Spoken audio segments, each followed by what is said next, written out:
Hello Taurus, Sun, Moon, Rising, and Venus signs. Kamusta po kayo? Sana po ay nasa mabuti kayong kalagayan. Welcome back po sa ating channel. And kung bago po kayo rito, welcome din po kayo. And thank you po sa inyong pagbisita.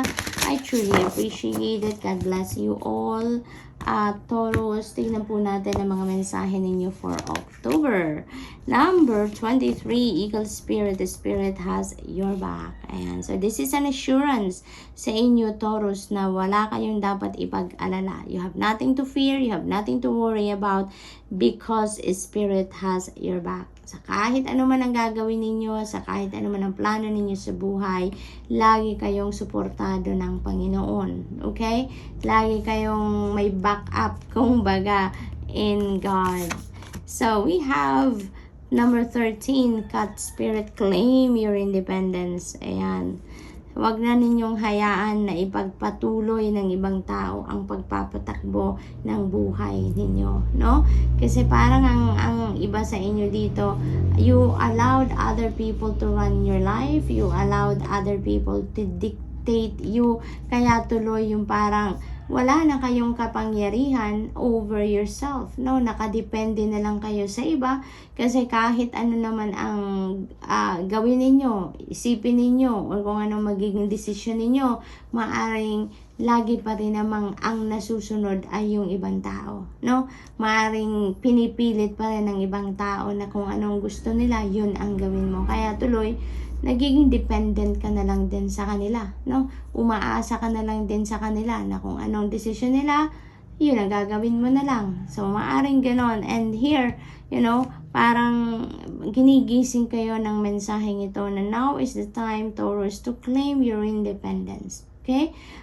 Run your own life. Enjoy your life the way you want it. Diba? Bawiin mo na, kumbaga, ang inyong kapangyarihan over yourself sa ngayon.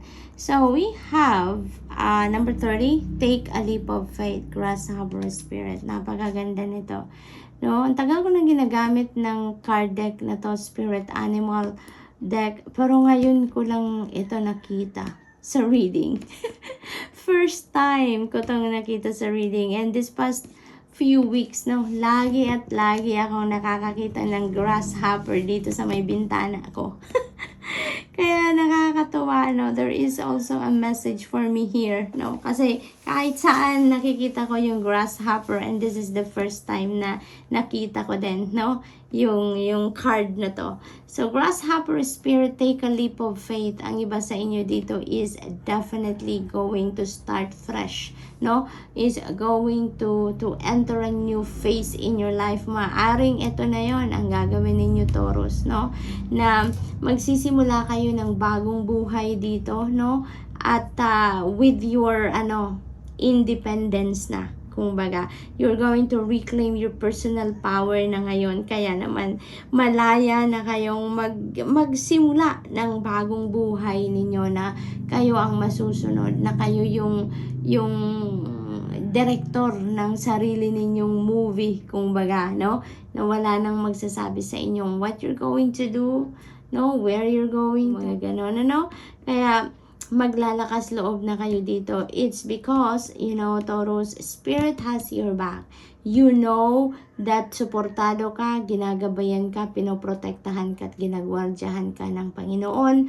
Lagi siyang nandyan para sa'yo, nakasuporta sa'yo. Kaya ang lakas ng loob mo na ngayon to take the leap. Diba? Maglalakas loob ka na ngayon na magsimula ng bagong buhay, tumahak ng bagong daan dito sa buhay ninyo. New phase in your life ngayon ang i-embrace ninyo dahil wala na kayong takot, no? Alam ninyo na susuportahan kayo ng Panginoon dito. Kaya malakas ang inyong kalooban na sumubok ng mga bagay na hindi pa ninyo nagagawa before, mga bagay na kumbaga uncharted territory ito sa inyo. Kaya ayan, this is really a beautiful energy para sa iyo, Taurus, kasi parang victory na ito sa inyo. Hindi pa man kayo nagsisimula sa kung ano man ang endeavor na to na gusto ninyong simulan, this is already a victory for you. Kasi yung pag ano pa lang ninyo, yung paglalakas loob pa lang ninyo, 'di ba? Na tumahak ng bagong daan, to take a new adventure, that is already a victory. Kasi naglalakas loob na kayong gawin yun or simulan. Diba? So, congrats dyan, Taurus. We have manifesting miracles, Archangel Orion. Thank you, Orion, for manifesting your miracles in my world. See? Napakaganda. You are manifesting miracles in life ngayon, Taurus. So, talaga naman, may mga bagay dito, surprises na magaganap sa buhay ninyo that hindi ninyo yan plinano, hindi ninyo yan sukat akalain na mangyayari, but it is going to happen, no? The miracles are unfolding sa buhay ninyo sa ngayon, no? At dahil nagtitiwala kayo lagi sa Panginoon, dahil malakas ang inyong relationship with God and the rest of your spirit team. Kaya kung anong kailangan ninyo ngayon, yun ang maaaring ipahatid sa inyo ng Divine Universe, no? Ang dasal ninyo is very powerful. Your prayers are being heard, no? Kaya maaaring yung mga miracles na to that you are receiving, maybe kasagutan na yan sa inyong mga dasal, Taurus. You are protected, Archangel Michael. Thank you, Michael, for surrounding me with your protective light. Taurus, napaka-bless ninyo. Napakalakas ninyo, no, sa spirit realm. Kasi pinoprotektahan kayo. You are gifted with protection by the angels, Archangel Michael, and Spirit has your back. Lagi kayong, lagi ninyong kasangga, parang ina-assure kayo dito na guaranteed na kasangga ninyo ang Panginoon dito, kasangga ninyo ang mga angels ninyo. Kaya naman, 'di ba? Kayo, binibiyayaan kayo, no? Kasi napakalapit ninyo sa Divine Universe and the rest of your spirit team. Yung relationship ninyo is parang solid, no? Kaya parang parang kaano lang nyo talaga, chokaran, kumbaga, no? Ang spirit team ninyo dito, Taurus.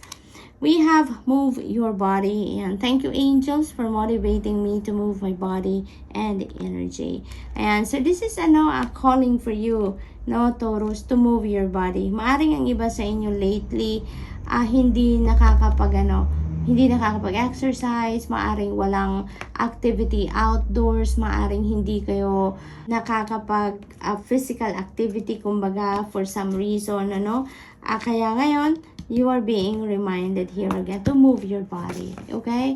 Do some physical activity dito, exercise, mga ganon, no? Gardening, may narinig akong gardening. So, maaring iba din sa inyo mahilig mag-garden, no? And maaring lately, hindi ninyo nagagawa yan. You may get knocked down in life. Getting up is a choice. Always get up. Ayan. So, this is a beautiful reminder, no? Na pinabagsak man tayo ng problema, pinabagsak man tayo ng mga sitwasyon sa buhay natin paminsan, no? There is always a choice to get up, no? Kasi hindi tayo malulugmok forever, 'di ba? Walang room 'yan para sa sarili natin na kapag bumagsak tayo because of life's challenges, hindi tayo babangon. Normally, ang reaction ng tao is to get up.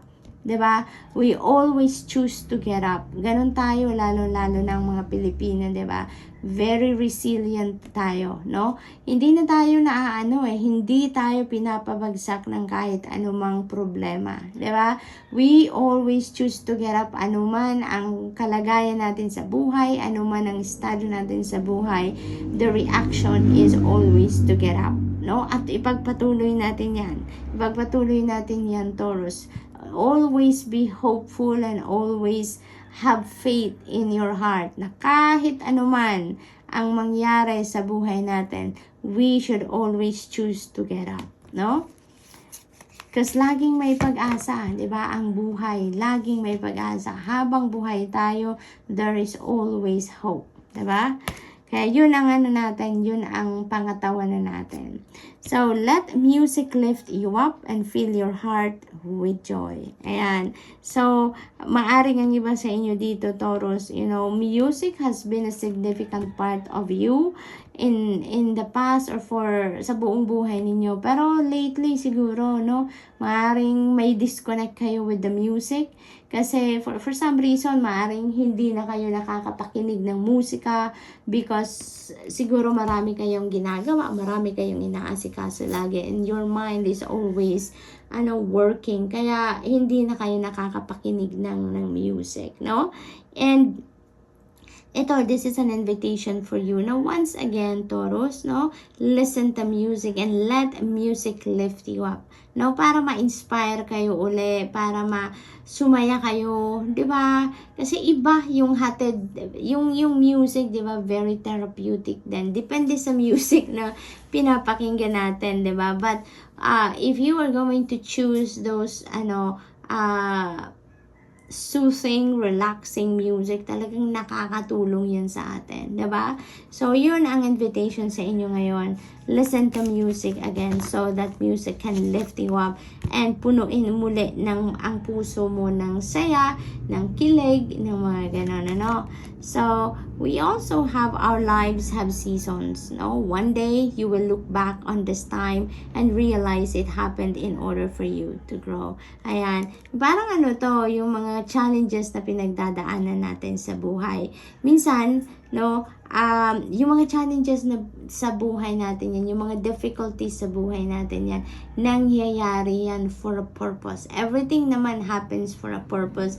But those specific na mga nangyayari na mga difficulties sa buhay natin, pag inisip natin, pag nakarating na tayo doon sa kung ano man ang papupuntahan natin, we are realizing na nangyari ang mga difficulties na yun to bring us to the best situation, 'di ba? Na kung saan nandun na tayo, Pag dumating ang oras na nag-iisip-isip tayo, nakarating na tayo doon sa best position in life natin, Naiisip-isip natin, nare-realize natin na kung hindi nangyari yung mga difficulty na yun sa buhay ninyo in the past, hindi kayo makakarating dito sa the best position ninyo in life sa ngayon, 'di ba?